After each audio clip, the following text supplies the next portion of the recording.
Former Education Minister Frank Bernardine of the New Democratic Congress, who was in office when the CPEA was introduced, says this year's results indicate that the students are not being monitored continuously. Published by the Ministry of Education, the results revealed that of the 1,955 students who sat the exam, 232 students failed. It's not an elimination process, it's an empowering process. And I would just want to suggest that a much closer monitoring from the very top.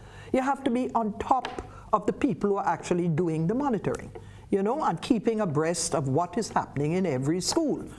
And each one must report in.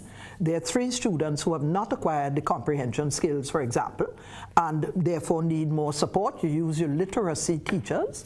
And I beg to remind the nation that we paid for empowering and educating literacy and numeracy teachers for the very reason. Should there be an area that a student is failing at, that he can be sent then and supported and given extra sessions so that you're able to reach the level of competency required before going into secondary.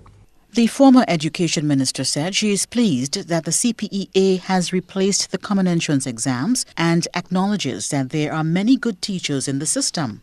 However, she explained that while some teachers may complain about the extra work to be done with students for the external assessment, it is critical to get the students on par with the rest of the region.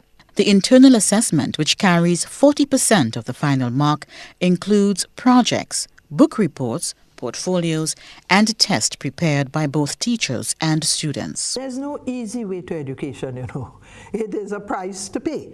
You have to remain focused. You have to be qualified yourself as a teacher. Hence the reason why we put all that emphasis on teacher education.